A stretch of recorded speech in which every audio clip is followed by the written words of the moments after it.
हाँ तो प्यारे बच्चों, आज हम आपकी क्लास 9 की सब्जेक्ट साइंस वर्कशीट नंबर 33 पढ़ने जा रहे हैं। तो इसमें टॉपिक है त्वरण और वेग का ग्राफीय प्रदर्शन। तो लेसन 8 ही है ये। जैसे हमने पिछली वर्कशीट में त्वरण के बारे में समझा था कि जब किसी वस्तु के वेग में परिवर्तन आता है तो उसे त्वरण कहते हैं। लगातार परिवर्तन आ रहा है, कभी बढ़ रहा है या घट रहा है, तो उसे हम त्वरण कहते हैं। तो यहाँ पर हमने इस त्वरण का ग्राफीय प्रदर्शन समझना है। तो जैसे कि हमने पहले दूरी समय ग्राफ पढ़ा था, जब हमने एक समान चाल और असमान चाल की बात की थी, वहाँ पर हमने दूरी समय ग्राफ पढ़ा था। तो जो दूरी समय ग्राफ होता है वो वस्तु की चाल का परिकलन करता है। दूरी समय ग्राफ के द्वारा हम वस्तु की चाल का परिकलन कर सकते हैं और वेग समय ग्राफ के द्वारा हम दूरी या विस्थापन को भी ज्ञात कर सकते हैं। अब वेग समय ग्राफ जो है वो वस्तु के त्वरण को दर्शाता है। वेग समय ग्राफ वस्तु के त्वरण को दर्शाता है। अब जैसे मान लो हमारे पास ये कुछ ग्राफ हैं कि एक ग्राफ में वेग को y अक्ष और समय को x अक्ष में दर्शाया गया है। अब जैसे मान लो ये हमारे पास एक ग्राफ है, ये वेग समय ग्राफ है। समय हमने x अक्ष पर लिया है और वेग हमने y अक्ष पर लिया है। तो ये जो ग्राफ है इसमें ये क्या दर्शा रहा है, यहाँ पर हम ये देख रहे हैं कि जो ग्राफ है वो एक सीधी लाइन है x अक्ष के समानांतर। x अक्ष के समानांतर सीधी लाइन है।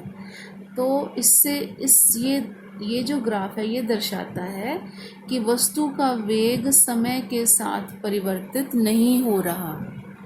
जैसे जैसे समय बीतता जा रहा है वेग उतना ही है। जैसे यहाँ 40 मीटर प्रति सेकंड दिखाया है, तो ये हर घंटे में, एक पहले घंटे में, दूसरे घंटे में, तीसरे घंटे में वेग उतना का उतना ही है, यानी 40 मीटर प्रति सेकंड।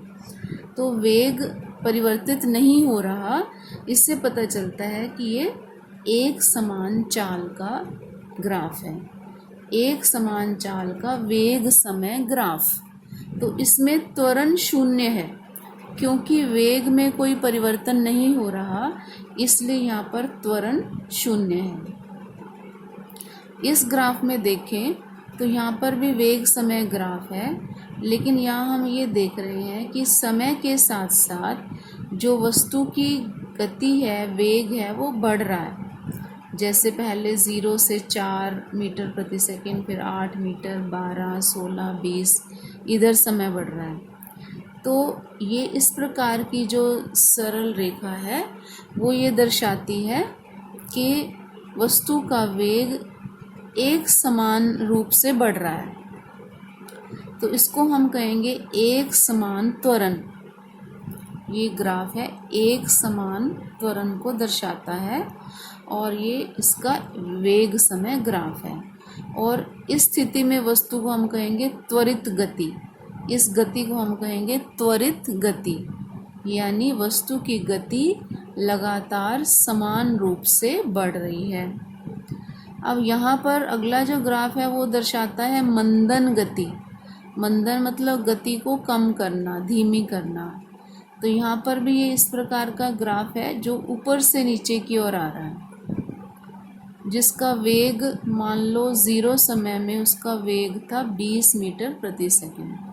जैसे जैसे समय बीतता जा रहा है वेग कम होता जा रहा है और अंत में आके वो शून्य पर आ गया, यानी वस्तु रुक गई। तो इसे कहते हैं मंदन गति, यानी गति जो कम हो रही है। और ये ग्राफ दर्शाता है असमान त्वरण, क्योंकि इसमें हम देख रहे हैं कि जैसे इस स्थिति में वेग लगातार बढ़ रहा है, फिर उसके बाद ये नीचे को आ गया तो मतलब मंदन हो गया, मंद हो गई गति, धीमी हो गई, फिर से बढ़ा थोड़ा सा, फिर धीमी हो गई। तो इस प्रकार के त्वरण को हम कहेंगे असमान त्वरण। जो कभी बढ़ रहा है कभी घट रहा है तो वो है असमान त्वरण। तो ये चारों प्रकार के ग्राफ हमको समझने हैं, एक बार फिर देख लेते हैं। ये ग्राफ जो है वो एक समान चाल को दर्शाता है और इसमें त्वरण 0 है। ये ग्राफ एक समान त्वरण को दर्शाता है और ये मंदन गति को दर्शाता है और ये असमान त्वरण को दर्शाता है। अब आगे ये जो 2 टॉपिक हैं उसमें हमें क्या करना है कि ग्राफ की मदद से, यहाँ पर हमारे पास जैसे वेग समय ग्राफ है, तो इस वेग समय ग्राफ से दूरी ज्ञात करना, विस्थापन अथवा दूरी ज्ञात करना कि वस्तु द्वारा कितनी दूरी तय की गई या वस्तु कितना विस्थापित हुई, ये ज्ञात करने के लिए हम इस ग्राफ की मदद ले सकते हैं। इसी प्रकार से अगर हमारे पास ये त्वरित वस्तु है, त्वरित गति है, तो इसमें इस ग्राफ से भी हम वस्तु द्वारा तय की गई दूरी को परिकलित कर सकते हैं ग्राफ की मदद से। तो वो कैसे कर सकते हैं ये हम समझते हैं। जैसे अगर हम पहले इसको देखें, एक समान वेग, ये है एक समान वेग। तो अगर मान लो हमें ये पता लगाना है कि वस्तु ए से बी, यानी ग्राफ पर बिंदु ए और बिंदु ए बी के बीच में वस्तु ने कितनी दूरी तय की, ठीक है, कि वस्तु इस समय से चली और इस समय तक उसने कितनी दूरी तय की, तो हम कैसे पता लगाएंगे? हम इन दोनों बिंदुओं से, ए बिंदु और बी बिंदु, दोनों बिंदुओं से एक एक अभिलंब खींचेंगे, परपेंडिकुलर खींचेंगे नीचे एक्स अक्ष पर। तो हमें 2 पॉइंट मिल जाएंगे सी और डी। तो हमारे पास एक चतुर्भुज बन जाएगा A B C D, A B C D, ये एक चतुर्भुज बन गया, ठीक है, आयत बन गया। इस आयत का क्षेत्रफल, अब जितना इसका क्षेत्रफल है, ये पूरा इसका क्षेत्रफल, जितना इसका क्षेत्रफल है वही इसकी दूरी होगी।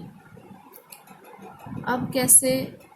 ये जो साइड AC है ये वेग को दर्शा रही है, इतना इतना क्या है, ये वेग 40 मीटर या किलोमीटर। और इस तरफ C से D के बीच में ये जो लाइन है ये क्या दर्शा रही है, ये समय, यानी ये घंटे में है तो 1 घंटा और लगभग 20 मिनट में ये यहाँ पर है 1.2 और यहाँ पर ये 4 घंटे। तो इस इतने समय के बीच में हमको दूरी ज्ञात करनी है। तो ये लाइन वेग को दर्शाती है और ये लाइन समय को दर्शाती है।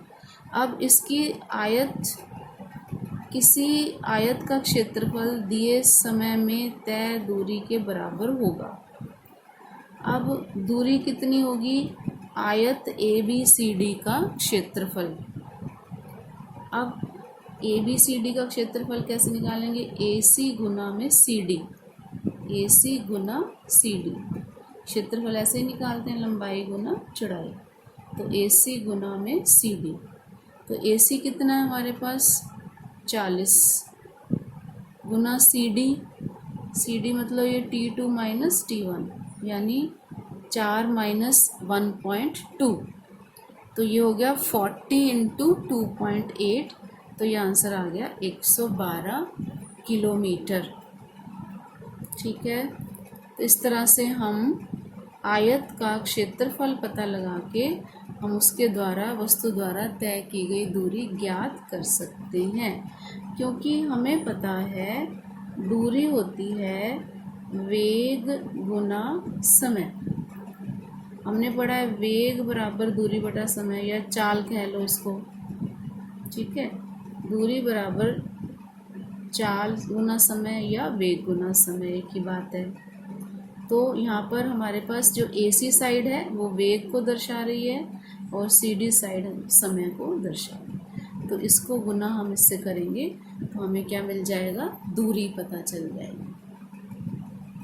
अब इस ग्राफ में भी, अब ये जो ग्राफ है ये कैसा ग्राफ है, ये एक समान त्वरित गति, एक समान त्वरण का, यानी वस्तु की गति लगातार बढ़ रही है समान रूप से, ठीक है। यहाँ पर गति एक समान है, बढ़ नहीं रही घट नहीं रही, यहाँ पर बढ़ रही है लेकिन समान रूप से बढ़ रही है। तो ये इसलिए कैसा हुआ, एक समान त्वरण, ठीक है। अब यहाँ से हमें वस्तु द्वारा तय की गई दूरी निकालनी। मान लो बिंदु ए और ई, बिंदु ए और ई के बीच की दूरी हमको ज्ञात करनी है। तो इसमें भी ऐसे ही हम यहाँ से परपेंडिकुलर एक्स अक्ष पर गिराएंगे, ये हमको 2 पॉइंट मिलेंगे, ए बी और सी। तो एक ये ABCD, एक ये रचना बन गई, इसको हम शायद ट्रेपीजियम वगैरह बोलते हैं। तो अब इसमें हम क्या करेंगे, एक बिंदु हम अपनी तरफ से लगा लेंगे D, और A को D से मिलाएंगे। तो ये हमें क्या मिल जाएगा, ये यहाँ पर एक ट्रायंगल बन गया और ये नीचे हमको एक आयत बन गया, 2 हिस्से हो गए इसके, ये ट्रायंगल, या सॉरी ये ट्रायंगल, ये आयत। तो इस पूरे का जो क्षेत्रफल वो किसके बराबर होगा, आयत का क्षेत्रफल जमा इस ट्रायंगल का क्षेत्रफल, त्रिभुज का क्षेत्रफल। तो दूरी होती है, यानी वस्तु द्वारा तय की गई दूरी क्या होगी, ABCDE का क्षेत्रफल। जितना इसके इन दोनों बिंदुओं के नीचे जितनी भी स्पेस बन गई उसका क्षेत्रफल, उसका क्षेत्रफल कैसे निकालना है, हमने उसको 2 भागों में बांट दिया। एक हमने आयत बना दिया ABCD, एक हमने ट्रायंगल बना दिया ADE। तो दोनों का क्षेत्रफल हम जोड़ लेंगे। ABCD का क्षेत्रफल क्या होगा, AB गुना में BC। तो यहाँ से हम AB देख सकते हैं, ये 20 से 1 पॉइंट कम है तो ये 18 हो गई, ठीक है। और यहाँ पे हम BC देख सकते हैं, 20 माइनस 10, तो सॉरी 12 है जो भी है, तो ये हमें मिल गया 20 माइनस 12, जमा हमने त्रिभुज का क्षेत्रफल। त्रिभुज का क्षेत्रफल किसके बराबर होता है, हाफ इंटू आधार गुना परपेंडिकुलर। तो half into AD into DE। तो AD हमारी ये हो गई 20 माइनस ये वाला 12, और यहाँ पर जो DE है वो हम यहाँ से देख सकते हैं, इधर इसके सामने 18 और इधर इसके सामने ये है शायद 38 या 36। तो हम 20 माइनस 12 गुना 36 माइनस 18, तो इस सारे को हल जब आप करोगे तो आपको आंसर मिल जाएगा 216 मीटर। अब हम प्रश्न उत्तर देखें। यदि किसी वस्तु का वेग समय ग्राफ x अक्ष के समानांतर एक सीधी रेखा हो तो उसका त्वरण क्या होगा। वेग समय ग्राफ x अक्ष के समानांतर, जैसे ये x अक्ष है, ये इसके समानांतर है, तो ये क्या बता रहा है, एक समान चाल। तो इसमें त्वरण कितना है, 0, यानी चाल एक समान है, बढ़ नहीं रही घट नहीं रही, तो इसलिए त्वरण कितना हो गया, 0। अब इस दिए गए ग्राफ में वस्तु द्वारा 2 सेकंड से 3 सेकंड में तय की गई दूरी ज्ञात कीजिए। 2 सेकंड मतलब ये 2 है, ये 3 है, इसके बीच में कितनी दूरी तय की। तो यहाँ से आप एक लाइन उठाएंगे और उस ग्राफ के साथ मिला देंगे, फिर उसी तरह से इनको नेम कर देंगे ABCD और इसको बीच में E।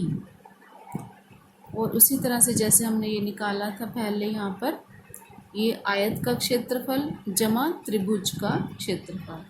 आयत का क्षेत्रफल होगा AD गुना में DC, तो AD कितना है, देखो इसके सामने यहाँ पर पढ़ लो 8, तो AD हो गया 8, और DC आपका 2 से 3 के बीच में 1 हो गया, तो गुना 1, जमा ये ट्रायंगल का क्षेत्रफल हाफ गुना एक साइड, ये वाली साइड जो है वो 4 मीटर है, 8 से लेके 12 के बीच में कितना डिफरेंस है, 4 का, तो 4 मीटर, और इन दोनों के बीच का डिफरेंस है 1, तो 4 गुना 1।